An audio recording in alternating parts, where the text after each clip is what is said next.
Ngayong Bonifacio Day, meron po tayong tatlong weather systems pa rin po na nagpapaulan sa ating bansa. Una na dyan ay ang amihan pa rin ng northeast monsoon sa may northern and central zone na siya nagdadala rin po ng pagbaba ng temperatura doon. At ito yung hangin po galing sa may hilaga.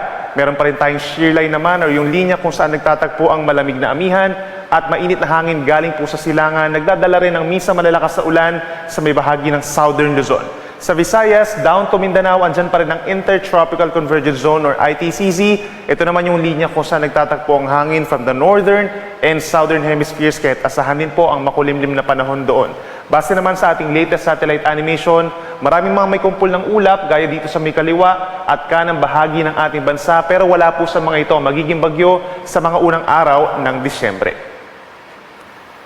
Ngayong araw, asahan pa rin po ang maulang panahon dito sa may northern and central Luzon, particularly sa Cagayan Valley, Cordillera Administrative Region and Aurora, dahil pa rin yan sa northeast monsoon or hanging amihan. Dito naman sa may Ilocos Region, rest of central Luzon, gayon din sa Metro Manila, asahan pa rin ang minsan makulimlim na panahon, bahagyang maulap at madalas maulap na kalangitan na sinasamahan din po ng pulupulong may hinang ulan, dulot pa rin yan ng northeast monsoon. Sa ating mga kababayan naman sa may Southern Luzon, asahan yung mga minsan malalakas na pag-ulan dito sa may Quezon Province, ngayon din sa Laguna, Rizal at malaking bahagi ng Kabikulan. Hanggang 200 mm po ang posible, lalo na dito sa may parting Catanduanes, ngayon din sa Albay and Sorsogon dahil sa shear line o yung banggaan po ng mainit at malamig na hangin. Dito naman sa bahagi ng Mimaropa, bahagyang maulap hanggang maulap na kalangitan, ngayon din sa rest of Calabarzon.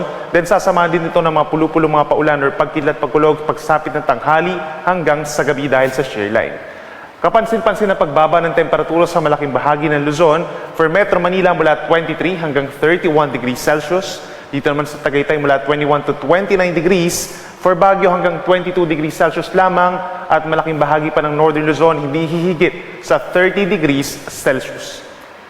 Sa ating mga kababayan po dito sa Palawan, halos buong Visayas and Mindanao, andyan pa rin po ang makulimlim na panahon ngayong araw at sasamahan din niya ng kalat-kalat na mga pag-ulan at mga thunderstorms, epekto ng Intertropical Convergence Zone or ITCZ. Pinaka-uulan yung eastern portion of Visayas and Caraga region, posible hanggang 200 mm sa may northern Samar and eastern Samar, hanggang 100 mm naman po na dami ng ulan or moderate to heavy rains for the rest of eastern Visayas, Surigao del Norte and Dinagat Islands. At ilang pambahagi ng Visayas and Mindanao magkakaroon at some point ng mga thunderstorms na minsan malalakas pagsapit ng hapon hanggang gabi. So make sure po na meron pa tayong dalang payong or pananggalang sa ulan at mag-ingat sa banta ng baha at pagguho ng lupa.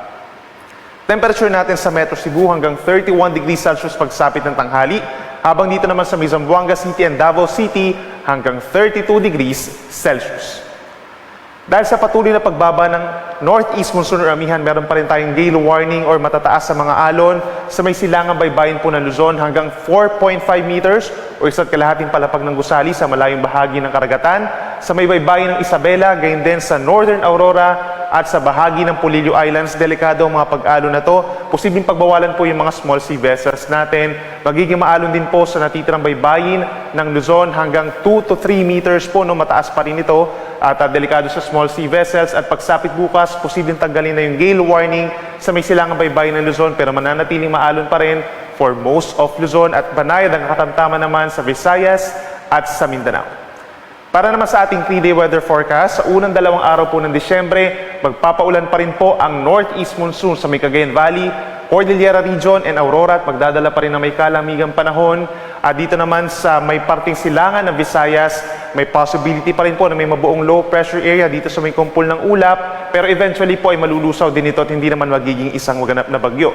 Nonetheless, ito man ay maging low pressure area o hindi, meron pa rin mga paulan sa malaking bahagi ng Visayas, Mindanao and Southern Luzon, dulot pa rin ng shear line at ng Intertropical Convergence Zone.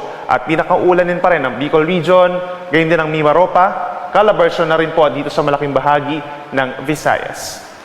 In fact, meron po tayong weather advisory for the next 3 days sa malaking bahagi ng Southern Luzon, Visayas and Mindanao.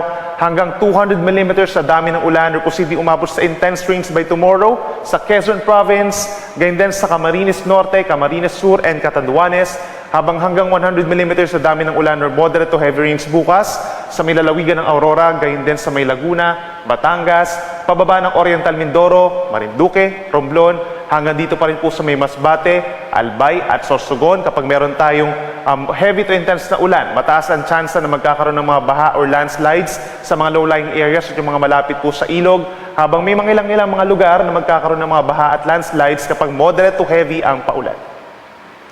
Then pagsapit po ng December 2, aasahan yung ilang lugar na lamang dito sa may silangang pati ng Luzon dahil sa shear line, magkakaroon pa rin ng moderate to heavy rains. Isabela, pababa ng Aurora, Quezon Province at dito pa rin po sa Camarines Norte, may tsansa pa rin po ng mga pagbaha at pagguho ng lupa.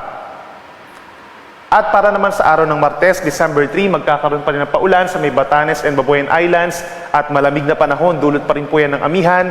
Habang dito naman sa may mainland Cagayan, lalawigan ng Isabela and Aurora, magpapatuloy ang kalat-kalat na ulan and thunderstorms. Umaangat po yung ating shear line dahil sa unti-unti paghina po ng northeast monsoon. Pero eventually po, sa mga susunod pa na araw ng Disyembre, magkakaroon muli ng paglakas or surge ng northeast monsoon. Pero per Tuesday, December 3, aasahan pa rin yung kalat-kalat na ulan and thunderstorms sa may eastern part of Luzon at mataas pa rin ang tsansa ng banta ng baha at landslides. Sunrise po natin ay 6:05 a.m. at ang sunset ay 5:25 ng hapon.